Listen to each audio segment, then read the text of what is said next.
I just want to say that Orgy is a band whose name you probably don't want to type into Google when you're at work. On the gritty streets of San Francisco, a young Jay Gordon, godson to a funk legend, was already shaking a tambourine on stage at the age of 2.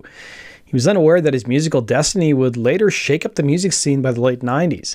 By the age of 13, he had a bullet lodged in his leg from a shooting that ultimately redirected him from a life of crime. Jay was beginning a journey that would transform him from a metal-screaming teen who damaged his vocal cords to the frontman of Orgy, a band who fused together industrial, metal, electronic, and new wave sounds. Thanks to a cover of an 80s-era song, they were catapulted from Korn's proteges to MTV darlings. But behind the Calvin Klein ads and futuristic fashion lay a complex story about friendship, betrayal, and reinvention. Today, because you guys requested it, let's take a look at the history of the band Orgy. Before we get started, be sure to hit the bell notification icon and put all notifications on. I hear from a lot of my subscribers that they don't even get notifications when I post my videos. I would greatly appreciate if you guys did that. The story of the band starts with frontman Jay Gordon, who grew up in San Francisco. His father, Lou Gordon, was a Bay Area manager who worked for Tower of Power and Sly and the Family Stone. In fact, Sly Stone is Jay's godfather, with the frontman telling Rolling Stone, "I was on stage with Sly and the Family Stone at age 2, shaking a little tambourine." Jay's parents ended up splitting after his dad was busted for drugs, and so he was raised by his mother.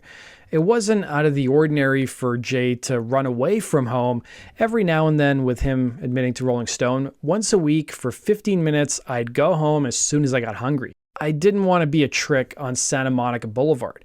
Running away is not for street-smart kids." He became an imposing figure by the time he was in grade 8, standing at 6'4". He played football, but for a short period of time, a life of crime seemed more appealing. Jay was shot in the leg at the age of 13, walking home one day from school. He told Rolling Stone that the bullet is still lodged in his leg, adding, "That was enough to make me think maybe I associate myself with the wrong people, although I've still been known to hang out with the biggest goons in the world."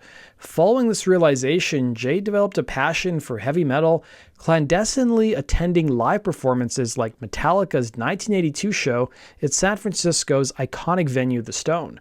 His enthusiasm led him to fronting a garage band where ultimately he damaged his vocal cords through constant screaming. By the age of 16, this strain necessitated corrective surgery on his larynx, an intervention that seemingly dashed his aspirations as a singer, at least for the time being. So he switched to guitar and bass.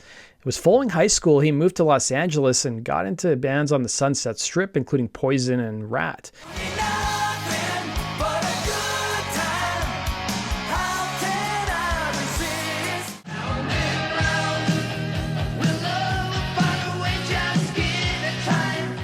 But funny enough, he never played in any glam bands. Instead, he opted to go to school and become an audio engineer. He made a living by producing other groups, DJing, promoting shows, and helping put bands together, one of which was Lit, who you guys might remember with their huge hit in the late 90s, My Own Worst Enemy.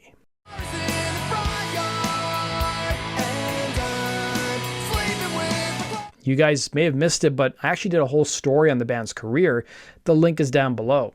Guitarist Ryan Shuck was instrumental in Orgy achieving success in their career. He grew up in Taft, California, a place that he simply found boring. By the time he was an adult, he moved to nearby Bakersfield to attend beauty college, where he met Korn frontman Jonathan Davis, who was working at a funeral home. Shuck told Rolling Stone, "I used to cut his hair at beauty college. He was my guinea pig."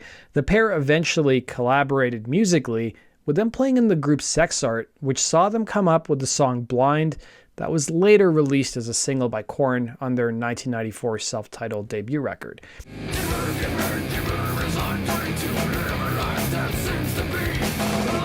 When the song was initially released, Shuck wasn't credited as a songwriter, along with Dennis Shin. So Shuck sued Davis, wanting to get the credit that he deserved, and eventually an out-of-court settlement was reached with both Shin and Shuck, where they would be credited on the band's Greatest Hits Volume 1 and any future releases featuring the song. Shuck added to Rolling Stone that he was embarrassed about how things turned out, adding, "It's not cool to sue your friend." He soon moved to Los Angeles and cut hair for a living. He was charging $50 a haircut, so when Orgy initially formed, he'd show up to band rehearsals with a lot of cash, and this allowed him to buy any equipment he needed. Amir Durock, meanwhile, most famously played up until this point in the 80s era group Rough Cut. While they didn't achieve the same level of success as other groups at the time, they had several musicians who went on to have impressive careers. This included Jakey Lee, who went on to play with Ozzy, Paul Shortino with Quiet Riot, Craig Goldie, and Claude Schnell, who played with Dio.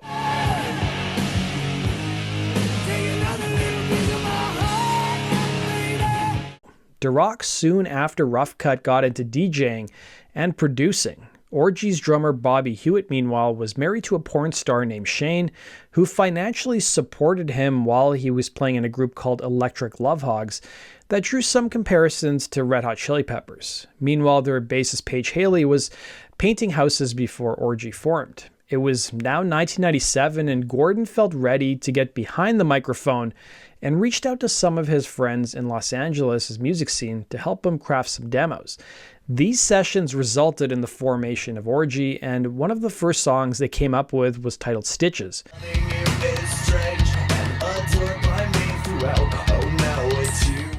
Durock told the press of Atlantic City, "A lot of us knew each other for a long time. We've always kind of been working together. We've always kind of had chemistry. The decision that made Orgy a real band was Gordon's decision to move from bass to vocals." Durock added, "We always wanted him to sing, and finally he started doing it. Piece by piece, we pulled in all the people." Orgy's classic lineup was made up of vocalist Jay Gordon, guitarist Amir Durock, and Ryan Shuck, as well as bassist Paige Haley and drummer Bobby Hewitt. Let's get the obvious question out of the way. So what is the story behind the band's name? Well, the name Orgy was chosen, believe it or not primarily for its sexual connotation, but as a descriptor of the band's various musical influences, including hair metal, funk, and 1980s synth bands. Gordon told the Kalamazoo Gazette, "But it's still hard to tell the lady at the bakery that you're in a band called Orgy and keep a straight face." Durock, meanwhile, added in a separate interview, "We didn't want to come out with a bunch of naked chicks on our record cover. It's too one-dimensional. Still, it gives that double entendre thing." Prior to Orgy recording their debut record, Gordon ended up co-producing Coal Chamber's self-titled first record, which featured the song Loco. The album also consisted of the track called Amir of the Desert, in tribute to Durock.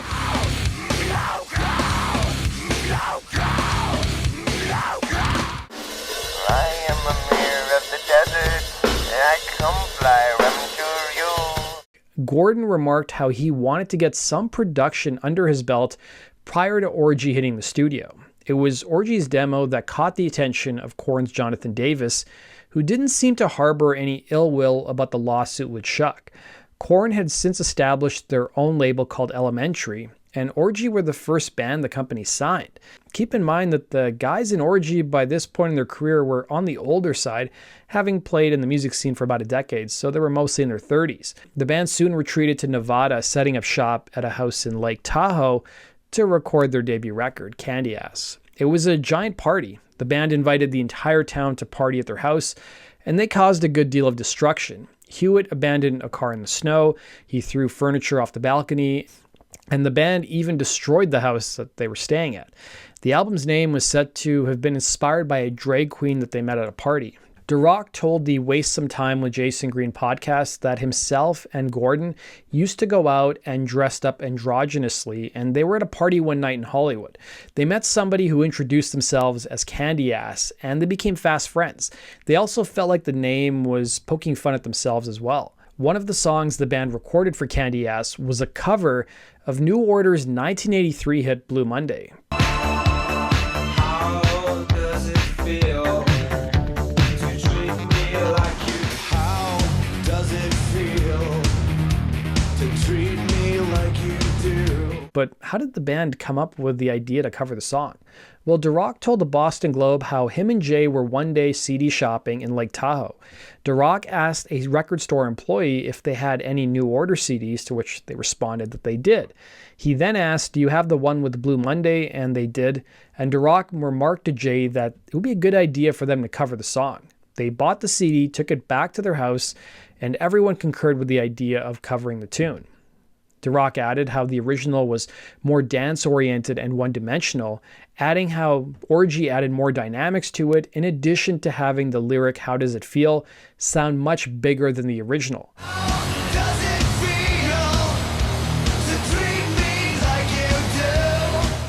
A stipulation in Orgy's contract with Elementary was that the band would get to tour with Korn as part of their Family Values tour. A lot of the press coverage around Orgy in 1997 stated how their first ever live show happened on Korn's Family Values tour, while another article claimed it was Edgefest in Oklahoma. Candyass was released in August of 1998. The band, in doing press for their first album, frequently referred to their sound as death pop. The group was referred to by one critic as being Duran Duran on acid, while another, according to MTV, called them The Cure on coke. Jonathan Davis even appeared on the record, co-writing and providing background vocals on the song Revival.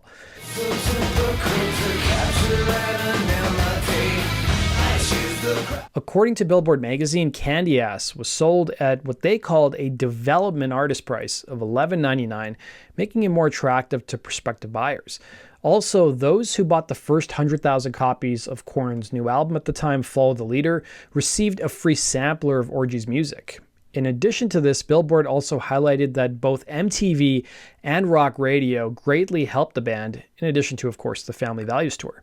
The label Elementary was distributed through Warner and Reprise Records, whose head of marketing told the magazine, "We noticed considerable sales increases in markets where the band had played on the Family Values tour." Despite radio really taking a liking to their cover of Blue Monday, radio initially didn't have a very positive reaction to Orgy. That's because the first single that was issued from Candyass was the track Stitches.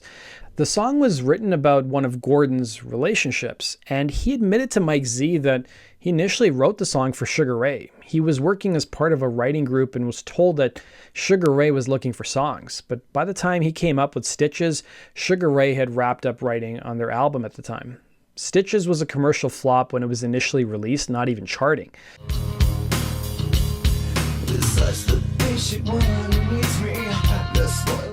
The group's director of marketing at their label told Billboard, "There was so much traffic at radio with Marilyn Manson having just come out that Stitches didn't get the sea legs it deserved." But then something interesting happened. West Coast stations in the States started playing their cover of Blue Monday, and other radio markets soon followed. A spokesman for Boston station WFNX shed some light on why it did so well, telling Billboard, "Stitches did okay for us, but we're getting a much bigger reaction to Blue Monday. Since we've been an alternative station for 15 years, we've played the original version of Blue Monday, and I think a lot of people remember the original version. But I'm sure a lot of younger listeners don't know about the original version." Due to the strong response to their cover, a decision was made by their label to issue it as a single. The band soon landed in the MTV Buzzbin with Blue Monday, and they were also featured on 120 Minutes, Total Request Live, and on the channel's program Fashionably Loud.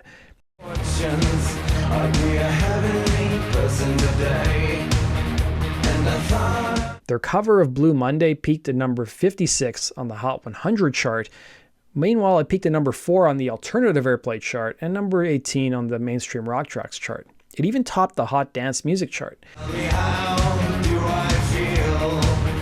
Tell me now, how should I feel? Spin Magazine even listed it as one of their top hits for 1999.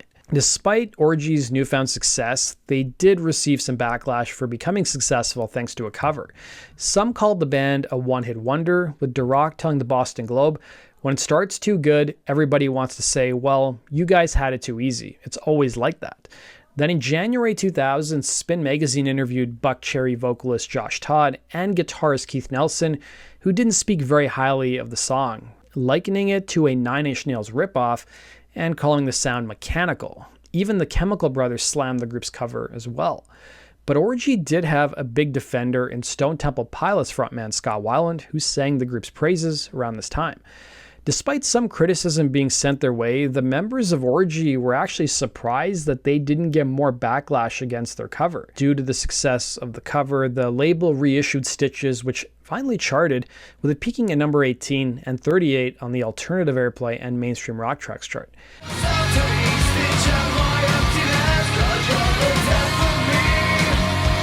Candyass, for its part, went on to become the band's most successful album of their career, going platinum. Apart from the group's music, the band also placed heavy emphasis on fashion. A role model for the group was Dead or Alive's Pete Burns. DeRock told the Boston Globe, "A great look, pretty yet masculine. I like Dead or Alive and Duran Duran." Shuck and Gordon also took part in some print ads for Calvin Klein. You guys might remember that Korn drummer David Silveria also did some ads around this time too. According to DeRock, the band did have some discussions about releasing a third single from the album in platinum, but there was pressure from their label to go back into the studio and try and write a more commercial sounding album. Orgy returned in the year 2000 with Vapor Transmission. Gordon told MTV at the time, "On the first record, we kind of let the coveritis blues get to us. We did some on the first record. We did never plan on that thing being as big as it was. With Blue Monday thing, I mean, I'm very grateful for it. We got something to happen."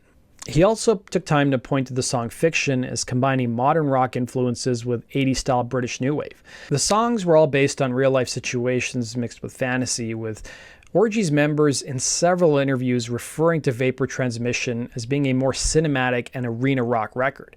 Bobby Hewitt, meanwhile, pointed to the song Eva as a musical breakthrough for the group, adding, "There's no samples, there's no loop, it's just very raw drum-wise, guitar-wise. It's just a straightforward rock song, but it still sounds like Orgy."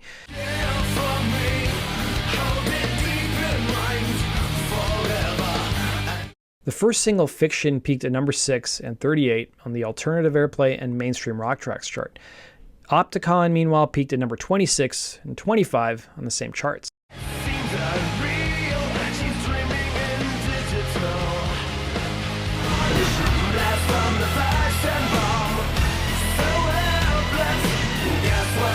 The album was later certified gold, with it peaking at number 16 in the States, the band's highest charting position of their career. DeRock admitted on the Waste Some Time with Jason Green podcast that the band had dropped the ball on their second record. There was some friction in the group as he had written some stuff with outside songwriters that wasn't welcomed by the rest of the band. He added in the same interview that Rivers Cuomo of Weezer wanted to write with the group since he was not only a fan of Orgy, but Rough Cut as well. But when the proposition was brought up to Jay, he just wasn't interested. Even producer Rick Ocasek of The Cars was suggested to produce the album, but once again the band couldn't agree on the idea. Orgy released their song Faces for the soundtrack of the film Zoolander in 2001.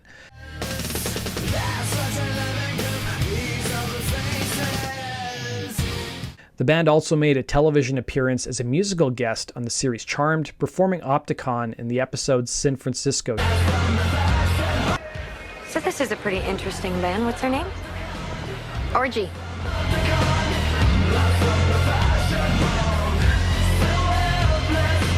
In late 2003, DeRock and Shuck formed a side project called Julian K as an outlet for electronic material that they'd come up with during the writing process for Orgy.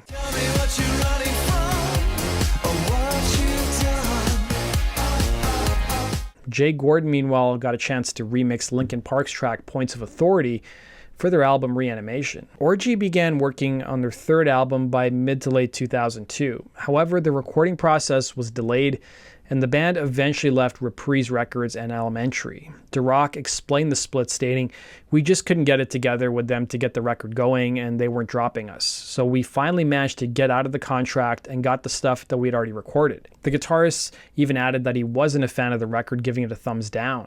In 2003, Gordon and his father Lou started an independent record label called D1 Music, and this label finally released Orgy's third record, Punk Static Paranoia, in February of 2004. They released 3 singles from the album, including The Obvious, Vague, and Pure. But the commercial performance was not as strong as their previous 2 efforts. It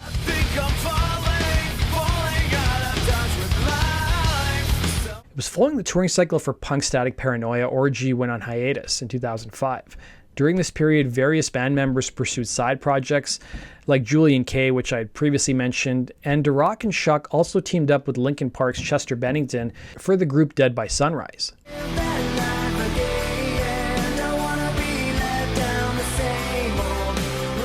Then in November of 2011, a significant controversy erupted when Jay Gordon announced plans to reform Orgy with a new lineup. This decision was met with strong opposition from the former band members. DeRock responded to Gordon's announcement, stating that he and Ryan Shuck had expressed interest in a reunion tour, but only under specific conditions being met. Number one was to have as many of the original members involved as possible, and number two was that Lou Gordon, Jay's dad, not be involved.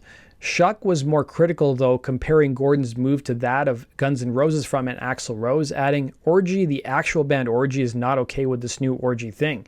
We think it's ridiculous. Seems like an Axl Rose move to us, and we don't want to be associated with it at all." Despite the controversy, Gordon proceeded with his plans, with him being the only original member of the band. Then in 2013, Orgy launched a crowdfunding campaign via Indiegogo with a $100,000 goal to record, produce, and distribute a new EP, as well as film new music videos, tour the world, and provide a solid framework to get a new cell phone label up and running. At the conclusion of the campaign, 2 months later, the band had only raised about $9,000, falling nearly 91% short of their goal. The band, since 2010, have released a number of songs to fans as singles and issued their first collection of music in 2015 with the EP Talk Sick.